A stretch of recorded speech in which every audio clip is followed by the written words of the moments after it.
दो जगह किया भी है, मैं ज़्यादा उसके बारे में बात नहीं करता। मैंने एक दो जगह पे वार्ड्स बनाए, लेकिन अब मेरा दिल और झुकाव इस तरफ है कि मैं इंशाल्लाह कोई बहुत अच्छे हॉस्पिटल्स बनाऊँ, सिटी में बनाऊँ, सिटी से बाहर भी बनाऊँ, और ऐसे छोटे छोटे काम जो मेरी हैसियत के हैं, जिनको मैं संभाल सकता हूँ और फिर मेरे बच्चे बड़े होकर संभाल सकें।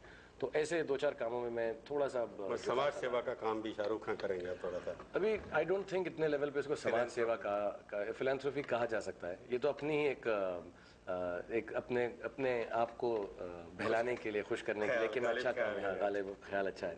आई डोंट थिंक समाज सेवा की जितनी मेरी पहुंच या उतनी रीच या मेरे दिल में ऐसी बात आती है। बट छोटे पैमाने पे अगर कुछ कर सकूं तो अच्छा रहेगा। नहीं, बात तो इस तरफ है कि फिल्मों में आप ये कहना अभी कुछ करना है, जैसे आपने कहा बच्चों के लिए फिल्म बनानी है, मेरे को विमेन के लिए बनानी है, तो फिल्म इंडस्ट्री में ऐसा कुछ आपको लगता है कि कुछ रह गया ऐसे एक एम्बिशन कि जो करना अभी बाकी है? I want to be the number 1 star in this country. अरे वो तो अमिताभ बच्चन ने बोल दिया आप बादशाह हैं, तो उसके बाद क्या कर देंगे? You want to be number 1 still, और you want to remain number 1। ये तो नौकरी है। नहीं, आप नंबर 1 रहना चाहते हैं या बनना चाहते हैं? मैं नंबर 1 बनना चाहता हूँ। मैं चाहता हूँ कि अभी चार खाना है उसमें, अभी तो कुछ भी नहीं हूँ मैं, अभी तो कुछ भी नहीं। पर अभी आप जो कर रहे हैं, जिस दौर में आप फिल्म इंडस्ट्री के दौर से गुजर रहे हैं, ये ज्यादा जो कमर्शियलाइजेशन जो है, आउटडोर ऑडियंस या फॉरेन ऑडियंस जिसके आप हीरो हैं, इंडिया में तो है ही, पर इंटरनेशनल ऑडियंस जो है, एनआरआई जो है, डायस्पोरा जो है, इसके लिए फिल्म में दिमाग में रख करके आपके दोस्त जो हैं उसी को बनाते हैं? नहीं, ऐसी बात नहीं है, सच में बताऊं, ऐसी बात नहीं है। एक्चुअली हमने ना उनको हम थोड़ा सा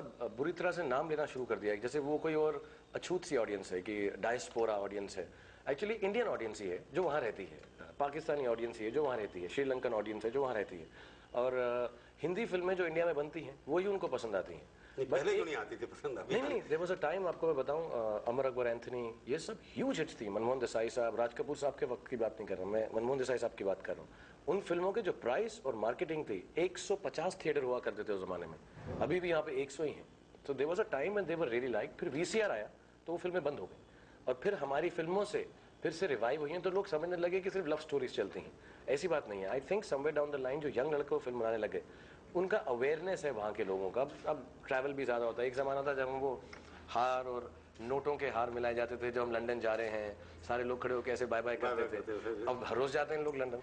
सो आई थिंक ये जो दुनिया ग्लोबलाइजेशन हो रही है, करीब आ रही है, तो अवेयरनेस बढ़ गई है। I don't think there is a special भी तो ऐसी है ना कि एनआरआई लड़कियों से शादी लड़का करता है, वहाँ जाके शूटिंग होती है। एक्चुअली वो एक फेमस हो गई, दिल वाले ऐसी फेमस हो गई। वैसे इतनी सारी कहानियां नहीं है कि एनआरआई जाके वहाँ पे शादी करता है। मतलब फिल्म वो एनआरआई था, एक ही फिल्म थी। मैंने खुद ऐसी फिल्म उसके बाद नहीं की जिसमें मैं एनआरआई हूँ, और एक थी परदेश। नहीं, आप जो हम क्या होता है अलविदा ना कहना है, इसके अंदर भी फॉरेन शूटिंग की आपने, फॉरेन लोग अभी देखिए कल होना हो मैं उसमें भी आप जाकर के वहाँ गए। नहीं, यू कैन हैव कहीं पे भी सेटिंग कर सकते हैं। अभी क्या मैं आपको क्या वहाँ चला गया, लड़की चली गई? नहीं, पहले जब गाने वहाँ होते थे तो I think you could actually से कि यार वो उनके ऑडियंस को अट्रैक्ट करने के लिए, और इंडियन ऑडियंस को भी। आई थिंक अब जब फिल्म पूरी वहाँ सेट होती है, जैसे अभी डॉन मलेशिया में सेट है, उसका एक ऐसा लॉजिक है कि it should be done and around the world in $8 कितनी सारी फिल्में बनी है, एंड वो इंडियन ऑडियंस के लिए है। अब इंडियन ऑडियंस लंदन में हो या अमेरिका में हो, उनके लिए तो बनाना जरूरी है। नहीं, रेवेन्यू देखेंगे जो इनकम होती है उसमें कितनी विदेश से आती है और कितनी इंडिया में आती हैं,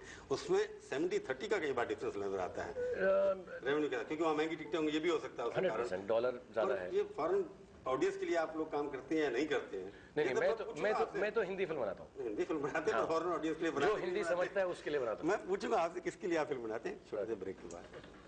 तो आप फिल्म किसके लिए बनाते हैं सर? सर बता दीजिए। पैसे के लिए, प्यार के लिए, एक्टिंग के लिए, एनआरआई के लिए, बीवी के लिए, बच्चों के लिए? अब मैं सोच रहा हूँ बच्चों के लिए। अभी तक? उससे पहले मैं फिल्म अपने दिल के लिए बनाता था। मुझे एक बार देवेंद्र वर्मा साहब ने कहा था कि आज दिन साल में 3 फिल्में करना। एक फिल्म धन के लिए करना, एक फिल्म मन के लिए करना, और जो तीसरी उन्होंने बताई थी मैं टीवी पे बोल नहीं सकता। नहीं बोल दो। नहीं रहने दीजिए। वो पंजाबी में तो नहीं है ना?